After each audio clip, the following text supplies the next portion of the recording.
নমস্কাৰ এই ভিডিঅ'টোত আমি 2025 চনত অনুষ্ঠিত হৈ যোৱা আসাম পুলিচ SI এক্সামৰ GK আৰু GS পাৰ্টৰ 55টা কুৱেশ্যন আলোচনা কৰিম। আশা কৰোঁ এই কুৱেশ্যন এনসাৰবোৰ আপোনালোকক যথেষ্ট সহায় কৰিব। বলক ভিডিঅ'টো আৰম্ভ কৰোঁ। বৰ্মন ৰাজবংশ কোনে প্ৰতিষ্ঠা কৰিছিল? ইয়াত অপশ্যন কেইটা আছে ভাস্কৰ বৰ্মন, পুষ্য বৰ্মন, সমুদ্ৰ বৰ্মন আৰু ভূতি বৰ্মন। ইয়াৰ উত্তৰটো অপশ্যন বি পুষ্য বৰ্মন। পুষ্য বৰ্মনে কামৰূপত 350 খ্ৰীষ্টাব্দত বৰ্মন বংশ প্ৰতিষ্ঠা কৰিছিল। এই বংশই 350 খ্ৰীষ্টাব্দৰ পৰা 650 খ্ৰীষ্টাব্দলৈ প্ৰায় 300 বছৰ কামৰূপত ৰাজত্ব কৰিছিল। নিম্নলিখিতসকলৰ কোনজন ভাৰতৰ প্ৰথমগৰাকী গভৰ্ণৰ জেনেৰেল আছিল? ইয়াত অপশ্যন কেইটা আছে lord Dalhousie, lord Cornwallis, lord William Bentinck আৰু লৰ্ড মাউণ্টবেটেন। ইয়াৰ উত্তৰটো option C lord William Bentinck. Lord William Bentinck ভাৰতৰ প্ৰথমগৰাকী গভৰ্ণৰ জেনেৰেল আছিল। তেওঁ 1828 চনৰ পৰা 1835 চনলৈ এই দায়িত্বত আছিল। কামৰূপত প্ৰথমগৰাকী মুছলিম আক্ৰমণকাৰী কোন আছিল? ইয়াত অপশ্যন কেইটা আছে মহম্মদ বখতিয়াৰ খিলজী, মহম্মদ ঘুৰি, মিৰ জুমলা আৰু বাবৰ। ইয়াৰ উত্তৰটো অপশ্যন এ মহম্মদ বখতিয়াৰ খিলজী। কামৰূপ তথা অসম আক্ৰমণ কৰা প্ৰথমগৰাকী মুছলমান আক্ৰমণকাৰী আছিল মহম্মদ বখতিয়াৰ খিলজী। তেওঁ 1206 খ্ৰীষ্টাব্দত অসম আক্ৰমণ কৰিছিল। ৰজা হৰ্ষবৰ্ধনৰ পিতৃৰ নাম কি আছিল? ইয়াত অপশ্যন কেইটা আছে প্ৰভাকৰ বৰ্ধন, ভাস্কৰ বৰ্ধন, জয়বৰ্ধন আৰু মহাবৰ্ধন। ইয়াৰ উত্তৰটো অপশ্যন এ প্ৰভাকৰ বৰ্ধন। ৰজা হৰ্ষবৰ্ধনৰ পিতৃৰ নাম আছিল প্ৰভাকৰ বৰ্ধন। তেওঁ পুষ্যভূতি বংশৰ ৰজা আছিল আৰু আধুনিক হাৰিয়ানাত থানেশ্বৰ ৰাজ্যত শাসন কৰিছিল। স্বৰাজ শব্দটো প্ৰথমবাৰৰ বাবে দাদাভাই নৌৰোজীয়ে ব্যৱহাৰ কৰা কংগ্ৰেছৰ অধিৱেশন হোৱা চন আৰু স্থান কি আছিল? ইয়াত অপশ্যন কেইটা আছে 1904 চন বম্বে, 1906 চন কলিকতা, 1907 চন চুৰট আৰু 1916 চন লক্ষ্ণৌ। ইয়াৰ উত্তৰটো অপশ্যন বি 1906 চন কলিকতা। দাদাভাই নৌৰোজীয়ে 1906 চনত কলিকতাত অনুষ্ঠিত ভাৰতীয় জাতীয় কংগ্ৰেছৰ অধিৱেশনত সভাপতিত্ব কৰাৰ সময়ত সৰ্বপ্ৰথম স্বৰাজ শব্দটো আনুষ্ঠানিকভাৱে ব্যৱহাৰ কৰিছিল। হিন্দু মহাসভা 1915 চনত প্ৰথমবাৰৰ বাবে ক'ত অনুষ্ঠিত হৈছিল? ইয়াত অপশ্যন কেইটা আছে হৰিদ্বাৰত, এলাহাবাদ, বানাৰস আৰু কলিকতা। ইয়াৰ উত্তৰটো অপশ্যন এ হৰিদ্বাৰ। 1915 চনত প্ৰথমবাৰৰ বাবে পণ্ডিত মদন মোহন মালৱীয়ৰ নেতৃত্বত হিন্দু মহাসভা উত্তৰ প্ৰদেশৰ হৰিদ্বাৰত অনুষ্ঠিত হৈছিল। কামাখ্যা মন্দিৰ কোনে পুনৰ নিৰ্মাণ কৰিছিল? ইয়াত অপশ্যন কেইটা আছে শুক্লধ্বজ, বিশ্বসিংহ, নৰনাৰায়ণ আৰু চক্ৰধ্বজ। ইয়াৰ উত্তৰটো অপশ্যন চি নৰনাৰায়ণ। 1565 খ্ৰীষ্টাব্দত কোচ ৰজা নৰনাৰায়ণে বৰ্তমানৰ কামাখ্যা মন্দিৰটো পুনৰ নিৰ্মাণ কৰিছিল। শ্ৰীমন্ত শংকৰদেৱৰ মাতৃৰ নাম কি আছিল? ইয়াত অপশ্যন কেইটা আছে খেৰসুতী আই, সত্যসন্ধ্যা দেৱী, মনোৰমা আৰু দেৱী পাৰ্বতী। ইয়াৰ উত্তৰটো অপশ্যন বি সত্যসন্ধ্যা দেৱী। শ্ৰীমন্ত শংকৰদেৱৰ মাতৃৰ নাম আছিল সত্যসন্ধ্যা দেৱী আৰু পিতৃৰ নাম আছিল কুসুম্বৰ ভূঞা।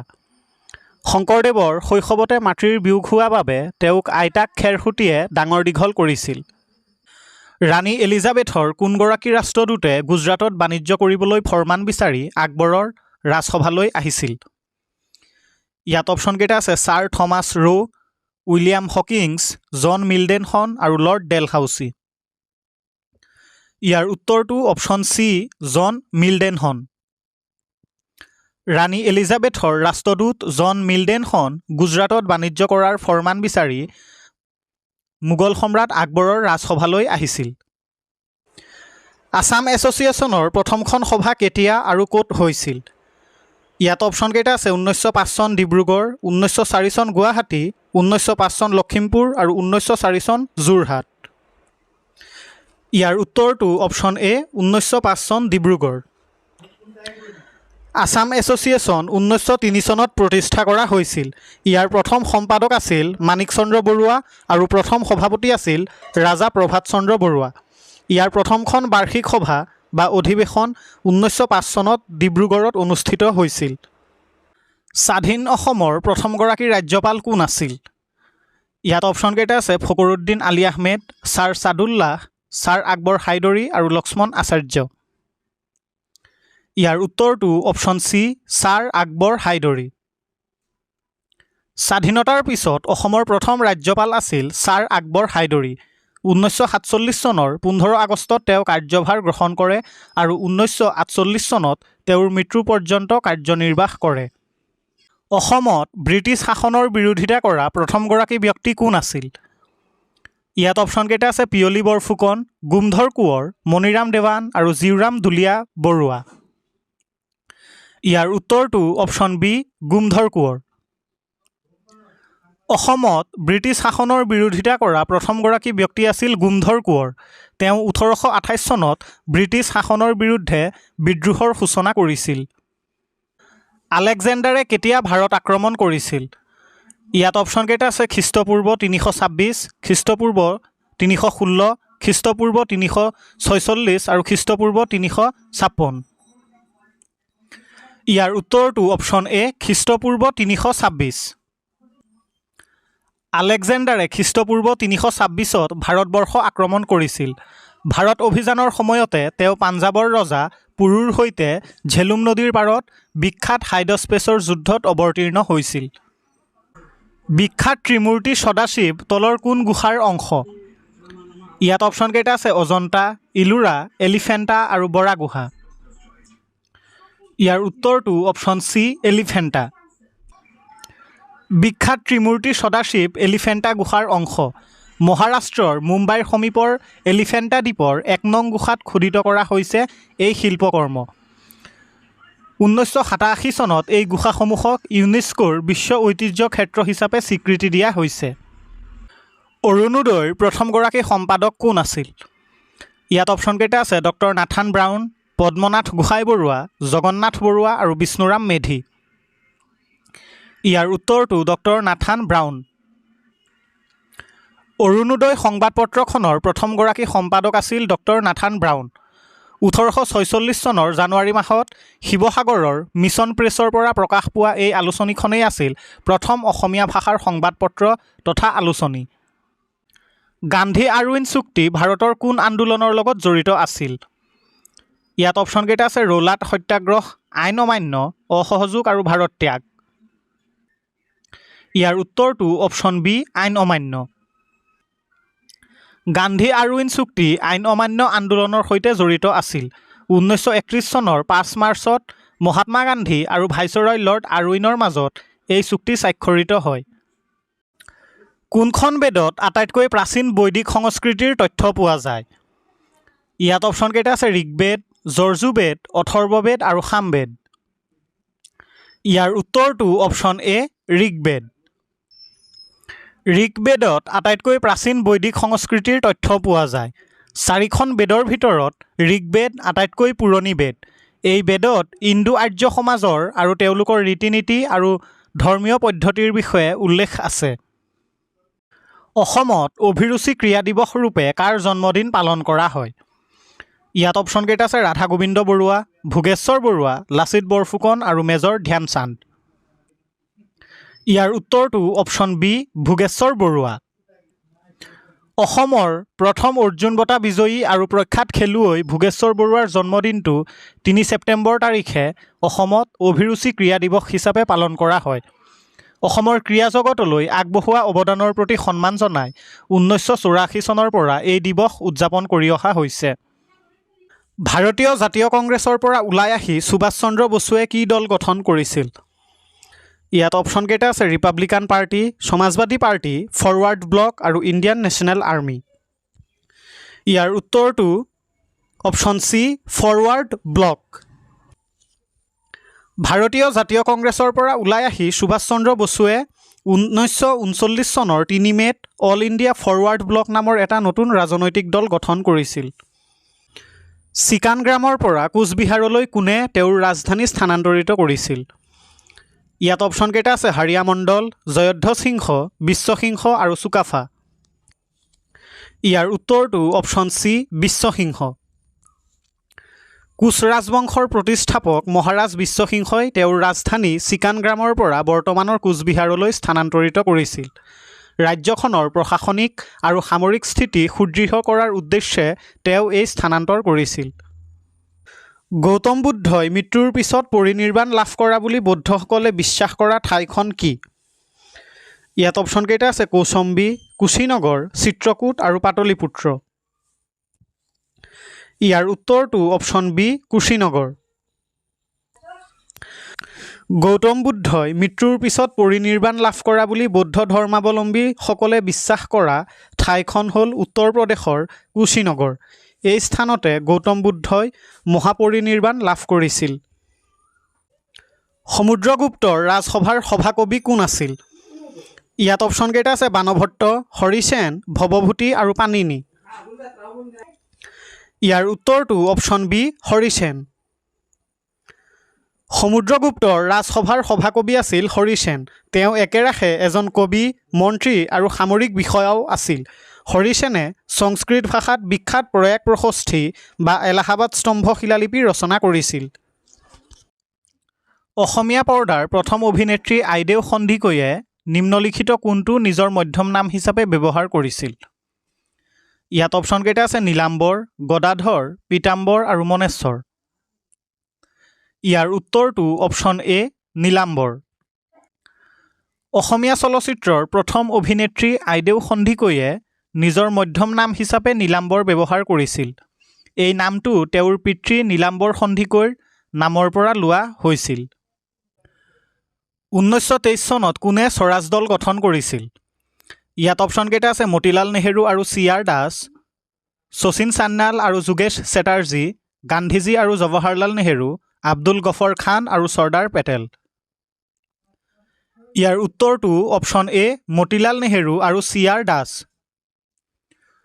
1923 চনত দেশবন্ধু চিত্তৰঞ্জন দাস আৰু মতিলাল নেহেৰুৱে স্বৰাজ দল গঠন কৰিছিল। চিত্তৰঞ্জন দাস আছিল দলটোৰ সভাপতি আৰু মতিলাল নেহেৰু আছিল সাধাৰণ সম্পাদক। ৰবীন্দ্ৰনাথ ঠাকুৰে কিহৰ প্ৰতিবাদত নাইট উপাধি নাকচ কৰিছিল? ইয়াত অপশ্যন কেইটা আছে বংগদেশৰ বিভাজন, জালিয়ানৱালাবাগৰ গণহত্যা, ভগত সিঙৰ ফাঁচী আৰু ৰাজগুৰু আৰু সুখদেৱৰ ফাঁচী। ইয়াৰ উত্তৰটো অপশ্যন বি জালিয়ানৱালাবাগৰ গণহত্যা। 1919 চনৰ 13 এপ্ৰিলত সংঘটিত হোৱা জালিয়ানৱালাবাগ হত্যাকাণ্ডৰ প্ৰতিবাদ স্বৰূপে ৰবীন্দ্ৰনাথ ঠাকুৰে ব্ৰিটিছ চৰকাৰে প্ৰদান কৰা নাইট উপাধি নাকচ কৰিছিল। আহোম আৰু মোগলসকলৰ মাজত প্ৰথম চামধৰাৰ ৰণ হৈছিল। শেষৰ ৰণ কোনটো আছিল? ইয়াত অপশ্যন কেইটা আছে ৰঙামাটিৰ ৰণ, শৰাইঘাটৰ ৰণ, ইটাখুলিৰ ৰণ আৰু যোগীঘোপাৰ ৰণ। ইয়াৰ উত্তৰটো অপশ্যন চি ইটাখুলিৰ ৰণ। আহোম আৰু মোগলসকলৰ মাজত হোৱা শেষৰ যুদ্ধখন আছিল ইটাখুলিৰ ৰণ। এই যুদ্ধত আহোম সেনাই মোগলক পৰাস্ত কৰি গুৱাহাটীৰ পৰা চিৰদিনৰ বাবে বিতাড়িত কৰিছিল। 1925 চনত লেবাৰ স্বৰাজ দল কোনে স্থাপন কৰিছিল? ইয়াত অপশ্যন কেইটা আছে আব্দুল গফৰ খান, কাজী নজৰুল ইছলাম, মহাত্মা গান্ধী আৰু চি.আৰ. দাস। ইয়াৰ উত্তৰটো অপশ্যন বি কাজী নজৰুল ইছলাম। 1925 চনত বংগত কাজী নজৰুল ইছলামে লেবাৰ স্বৰাজ দল স্থাপন কৰিছিল। এই দলটোৰ মূল উদ্দেশ্য আছিল শ্ৰমিক আৰু কৃষকৰ অধিকাৰ ৰক্ষা কৰা। কুমকণ্টং আৰু কামবাং কোন জনগোষ্ঠীৰ মহিলাৰ ঐতিহ্যবাহী সাজ পোছাক? ইয়াত অপশ্যন কেইটা আছে ৰাভা, তিৱা, সোণোৱাল কছাৰী আৰু মিচিং। ইয়াৰ উত্তৰটো অপশ্যন এ ৰাভা। কুমকণ্টং আৰু কামবাং ৰাভা জনগোষ্ঠীৰ মহিলাই পৰিধান কৰা পৰম্পৰাগত সাজপাৰ। কুমকণ্টং ৰাভা জনগোষ্ঠীৰ মহিলাসকলে পৰিধান কৰা এবিধ মেখেলা জাতীয় বা কঁকালৰ পৰা তললৈ পিন্ধা পোছাক। আৰু কামবাং হৈছে মহিলাৰ শৰীৰৰ ওপৰ অংশত মেৰিয়াই বা পিন্ধা কাপোৰ। কোন চনত নাগালেণ্ড অসমৰ পৰা পৃথক হৈছিল? ইয়াত অপশ্যন কেইটা আছে 1961, 1962, 1963 আৰু 1964। ইয়াৰ উত্তৰটো অপশ্যন চি 1963। 1963 চনৰ 1 ডিচেম্বৰত নাগালেণ্ড অসমৰ পৰা পৃথক হৈ ভাৰতৰ 16 সংখ্যক পূৰ্ণাংগ ৰাজ্য হিচাপে আত্মপ্ৰকাশ কৰে। ব্ৰহ্মপুত্ৰৰ বৃহত্তম উপনৈ কোনটো? ইয়াত অপশ্যনকেইটা আছে বৰনদী, দিখৌ, ধনশিৰি আৰু সোৱণশিৰি। ইয়াৰ উত্তৰটো অপশ্যন ডি সোৱণশিৰি। ব্ৰহ্মপুত্ৰৰ আটাইতকৈ দীঘল আৰু বৃহত্তম উপনৈ হ'ল সোৱণশিৰি। তিব্বতত উৎপত্তি হৈ অৰুণাচল প্ৰদেশৰ মাজেৰে বৈ আহি এই নদীখনে অসমৰ ব্ৰহ্মপুত্ৰত মিলিত হৈছে। কোনটো অনুষ্ঠানে লক্ষ্মীনাথ বেজবৰুৱাক অনন্য উপাধি ৰসৰাজ প্ৰদান কৰিছিল? ইয়াত অপশ্যনকেইটা আছে শিৱসাগৰত অনুষ্ঠিত অসম সাহিত্য সভা, গুৱাহাটীত অনুষ্ঠিত অসম ছাত্ৰ সন্মিলন, বানাৰসীত কাশী হিন্দু বিশ্ববিদ্যালয় আৰু তেজপুৰৰ অসমীয়া ক্লাব। ইয়াৰ উত্তৰটো অপশ্যন এ শিৱসাগৰত অনুষ্ঠিত অসম সাহিত্য সভা। লক্ষ্মীনাথ বেজবৰুৱাক 1931 চনত অনুষ্ঠিত অসম সাহিত্য সভাৰ শিৱসাগৰ অধিৱেশনত ৰসৰাজ উপাধি প্ৰদান কৰা হৈছিল। চিপকো আন্দোলন কিহৰ সুৰক্ষাৰ বাবে আৰম্ভ কৰা হৈছিল? ইয়াত অপশ্যনকেইটা আছে ঘাঁহনি, জলাশয়, বননি আৰু পশুধন। ইয়াৰ উত্তৰটো অপশ্যন চি বননি। 1973 চনত উত্তৰাখণ্ডত আৰম্ভ হোৱা চিপকো আন্দোলন মূলতঃ বননি সুৰক্ষাৰ বাবে গঢ়ি তোলা হৈছিল। বাণিজ্যিকভাৱে বন ধ্বংস আৰু চৰকাৰৰ নীতিৰ বিৰোধিতা কৰি স্থানীয় গাঁওবাসী বিশেষকৈ মহিলাসকলে গছ কাটিবলৈ বাধা দিবলৈ গছবোৰ সাৱটি ধৰি অহিংস প্ৰতিবাদ কৰিছিল। অসমৰ ভ্ৰাম্যমাণ থিয়েটাৰৰ জনক কোন আছিল? ইয়াত অপশ্যনকেইটা আছে সদানন্দ লহকৰ, ৰতন লহকৰ, অচ্যুত লহকৰ আৰু সীতানাথ লহকৰ। ইয়াৰ উত্তৰটো অপশ্যন চি অচ্যুত লহকৰ। অসমৰ ভ্ৰাম্যমাণ থিয়েটাৰৰ জনক আছিল অচ্যুত লহকৰ। তেওঁ 1963 চনত পাঠশালাত প্ৰথম ভ্ৰাম্যমাণ নাট্য দল নটৰাজ থিয়েটাৰ প্ৰতিষ্ঠা কৰি অসমীয়া সাংস্কৃতিক জগতত এক অনন্য ধাৰাৰ সূচনা কৰিছিল। সৌৰজগতৰ সেউজ গ্ৰহ হৈছে মংগল, ইউৰেনাছ, শুক্ৰ আৰু পৃথিৱী। ইয়াৰ উত্তৰটো অপশ্যন বি ইউৰেনাছ। সৌৰজগতৰ ইউৰেনাছ গ্ৰহক সেউজীয়া গ্ৰহ বুলি জনা যায়। ইয়াৰ বায়ুমণ্ডলত থকা মিথেন গেছৰ বাবে ইয়াৰ ৰং সেউজীয়া দেখায়। গুৱাহাটীত অনুষ্ঠিত হোৱা 33তম ৰাষ্ট্ৰীয় খেল প্ৰতিযোগিতাৰ শুভংকৰ বা মেস্কট কি আছিল? ইয়াত অপশ্যনকেইটা আছে তীখৰ, ৰংমন, ৰঙিলী আৰু বৰদৈচিলা। ইয়াৰ উত্তৰটো অপশ্যন বি ৰংমন। গুৱাহাটীত 33তম ৰাষ্ট্ৰীয় খেল 2007 চনৰ 9 ফেব্ৰুৱাৰীৰ পৰা 18 ফেব্ৰুৱাৰীলৈ গুৱাহাটীৰ সৰুসজাইস্থিত ইন্দিৰা গান্ধী এথলেটিক ষ্টেডিয়ামত অনুষ্ঠিত হৈছিল। এই খেল প্ৰতিযোগিতাৰ শুভংকৰ বা মেস্কট আছিল ৰংমন। এই শুভংকৰটো আছিল এটা এশিঙীয়া গড়। ই অসমৰ চহকী জৈৱ বৈচিত্ৰতা, কাজিৰঙা ৰাষ্ট্ৰীয় উদ্যান আৰু ৰাজ্যখনৰ সাংস্কৃতিক ঐতিহ্যক প্ৰতিনিধিত্ব কৰিছিল। ৰেচম শিল্পত প্ৰাসংগিক গছ হৈছে সোণাৰু, মৰাপাট, মটৰ আৰু নুনি। ইয়াৰ উত্তৰটো অপশ্যন ডি নুনি। ৰেচম শিল্পত প্ৰাসংগিক গছ হৈছে নুনি গছ। পলুৰ মূল খাদ্য হৈছে নুনি বা মালবেৰী গছৰ পাত। লাচিত দিৱস কেতিয়া পালন কৰা হয়? ইয়াত অপশ্যনকেইটা আছে 24 নৱেম্বৰ, 29 আগষ্ট, 2 ডিচেম্বৰ আৰু 24 অক্টোবৰ। ইয়াৰ উত্তৰটো অপশ্যন এ 24 নৱেম্বৰ। প্ৰতি বছৰে 24 নৱেম্বৰ তাৰিখে সমগ্ৰ অসমতে লাচিত দিৱস পালন কৰা হয়। শৰাইঘাটৰ যুদ্ধত আহোম সেনাপতি মহাবীৰ লাচিত বৰফুকনৰ বীৰত্ব আৰু মোগলৰ বিৰুদ্ধে লাভ কৰা ঐতিহাসিক বিজয়ৰ স্মৃতিত এই দিৱস উদযাপন কৰা হয়। লোকসভা ভংগ কৰাৰ অধিকাৰ কাৰ আছে? ইয়াত অপশ্যনকেইটা আছে প্ৰধানমন্ত্ৰী, ৰাষ্ট্ৰপতি, লোকসভাৰ অধ্যক্ষ আৰু ভাৰতৰ মুখ্য ন্যায়াধীশ। ইয়াৰ উত্তৰটো অপশ্যন বি ৰাষ্ট্ৰপতি। ভাৰতৰ সংবিধান অনুযায়ী লোকসভা ভংগ কৰাৰ চূড়ান্ত অধিকাৰ ভাৰতৰ ৰাষ্ট্ৰপতিৰ আছে। ভাৰতীয় সংবিধানৰ 85B অনুচ্ছেদ অনুসৰি ৰাষ্ট্ৰপতিয়ে লোকসভা ভংগ কৰিব পাৰে। পুনেস্থিত ৰাষ্ট্ৰীয় প্ৰতিৰক্ষা একাডেমীৰ সৰ্বশ্ৰেষ্ঠ শিক্ষাৰ্থী কেডেটক দিয়া পদকটো অসমৰ কোনগৰাকী সাহসী ব্যক্তিৰ নামত দিয়া হয়? ইয়াত অপশ্যনকেইটা আছে শুক্লধ্বজ, চুকাফা, কুশল কোঁৱৰ আৰু লাচিত বৰফুকন। ইয়াৰ উত্তৰটো অপশ্যন ডি লাচিত বৰফুকন। প্ৰতি বছৰে NDA ৰাষ্ট্ৰীয় প্ৰতিৰক্ষা একাডেমীৰ প্ৰশিক্ষণ শেষ কৰি উত্তীৰ্ণ হোৱা সৰ্বশ্ৰেষ্ঠ কেডেটজনক লাচিত বৰফুকন সোণৰ পদক প্ৰদান কৰা হয়। লাচিত বৰফুকনে 1671 চনৰ শৰাইঘাটৰ যুদ্ধত মোগলক পৰাস্ত কৰি অসমক সুৰক্ষিত কৰিছিল। ভাৰতীয় সেনাৰ বীৰসকলক তেওঁৰ আদৰ্শ আৰু দেশপ্ৰেমৰ দ্বাৰা অনুপ্ৰাণিত কৰিবলৈ 1999 চনৰ পৰা এই বঁটা প্ৰদান কৰা হৈছে।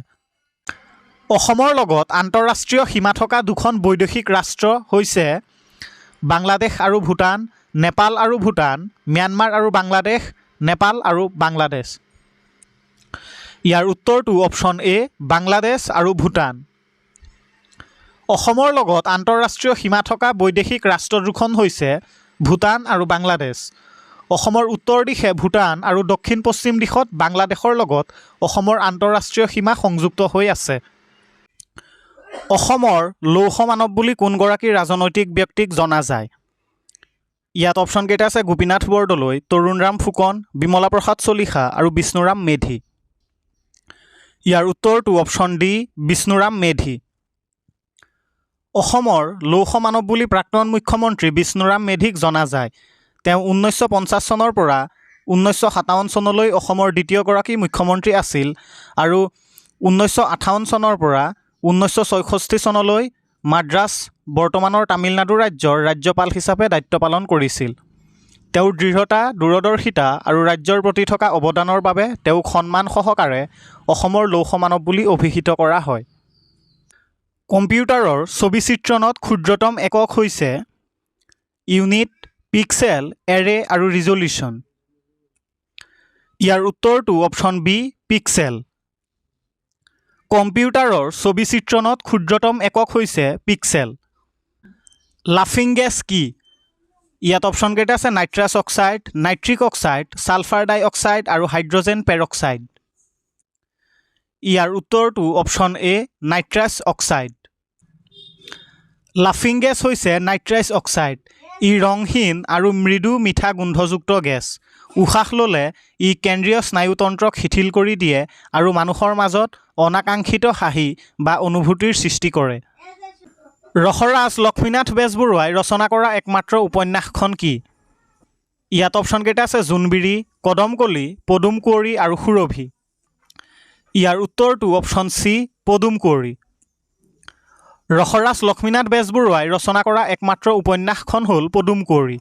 এই বুৰঞ্জীমূলক উপন্যাসখন আহোম যুগৰ দন্দুৱা-দ্ৰোহৰ ঐতিহাসিক পটভূমিত কেন্দ্ৰ কৰি ৰচিত হৈছে। ৰিম'ট চেন্সিঙত ব্যৱহৃত হয় NMR, ESR, EMR আৰু SSR। ইয়াৰ উত্তৰটো option C, EMR। Remote sensing বা দূৰ সংবেদন পদ্ধতিত কোনো বস্তুক স্পৰ্শ নকৰাকৈ দূৰৰ পৰা তথ্য সংগ্ৰহ কৰা হয়। ইয়াত মূলতঃ ইলেক্ট্ৰমেগনেটিক ৰেডিয়েশ্যন বা বিদ্যুৎ চুম্বকীয় বিকিৰণ EMR ব্যৱহৃত হয়। ডক্টৰ ভৱেন্দ্ৰনাথ শইকীয়াৰ কোনখন বোলছবি বানপ্ৰস্থ নামৰ চুটিগল্পৰ ওপৰত আধাৰিত? ইয়াত অপশ্যন কেইটা আছে অগ্নিস্নান, সন্ধ্যাৰাগ, সাৰথি আৰু কোলাহল।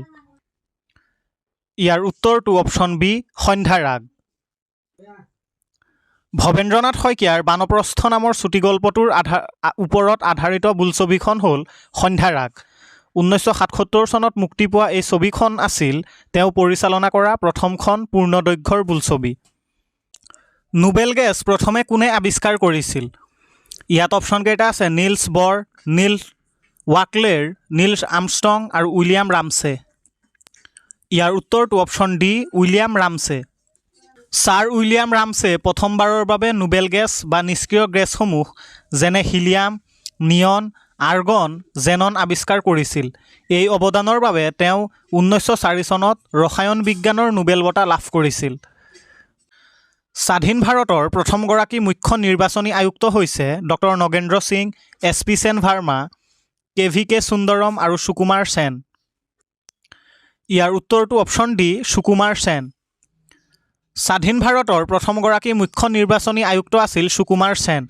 তেওঁ 1950 চনৰ 21 মাৰ্চৰ পৰা 1958 চনৰ 19 ডিচেম্বৰলৈকে এই পদত কাৰ্যনিৰ্বাহ কৰিছিল।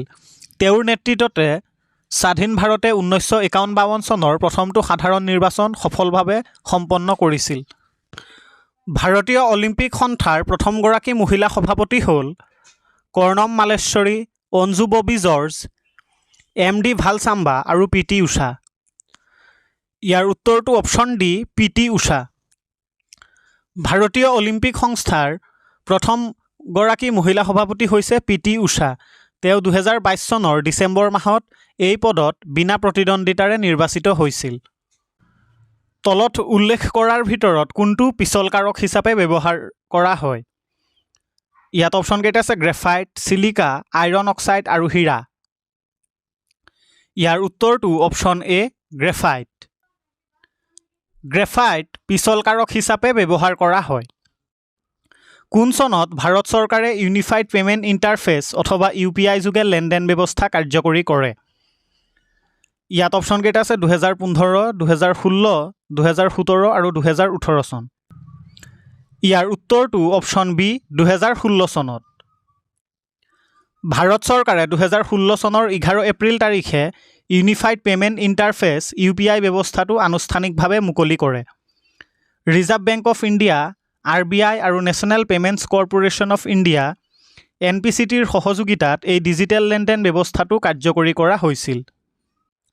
স্বৰ্গদেউ চুলিকফা ৰত্নধ্বজ সিংহ কোনটো নামেৰে জনাজাত আছিল? ইয়াত অপশ্যন কেইটা আছে বামুণী কোঁৱৰ, ল'ৰা ৰজা, লাই আৰু লেছাই। ইয়াৰ উত্তৰটো অপশ্যন বি ল'ৰা ৰজা। স্বৰ্গদেউ চুলিকফা ৰত্নধ্বজ সিংহ জনসাধাৰণৰ মাজত ল'ৰা ৰজা নামেৰে পৰিচিত আছিল। 1679 চনত মাত্ৰ 14 বছৰ বয়সত ৰাজপাট আৰোহণ কৰাৰ বাবেই তেওঁক এই নামেৰে জনা গৈছিল। অসমৰ প্ৰথমগৰাকী অলিম্পিক বঁটা বিজয়ী হৈছে ভোগেশ্বৰ বৰুৱা, হিমা দাস, মনালিছা বৰুৱা মেহতা আৰু লাভলীনা বৰগোহাঁই। ইয়াৰ উত্তৰটো অপশ্যন ডি লাভলীনা বৰগোহাঁই। অসমৰ প্ৰথমগৰাকী অলিম্পিক বঁটা বিজয়ী হৈছে বক্সাৰ লাভলীনা বৰগোহাঁই। তেওঁ 2020 চনৰ টকিঅ' অলিম্পিক, যিটো 2021 চনত অনুষ্ঠিত হৈছিল, ভাৰতৰ হৈ মহিলাৰ 69 কেজি শাখাত ব্ৰঞ্জৰ পদক লাভ কৰি ইতিহাস ৰচিছিল। আলোকবৰ্ষ কিহৰ একক? ইয়াত অপশ্যন কেইটা আছে দূৰত্ব, সময়, আলোকৰ বেগ আৰু আলোকৰ প্ৰাবল্য। ইয়াৰ উত্তৰটো অপশ্যন এ দূৰত্ব। আলোকবৰ্ষ হৈছে দূৰত্বৰ একক। মহাকাশত গ্ৰহ তৰাৰ মাজত বৃহৎ দূৰত্ব জুখিবলৈ ইয়াক ব্যৱহাৰ কৰা হয়।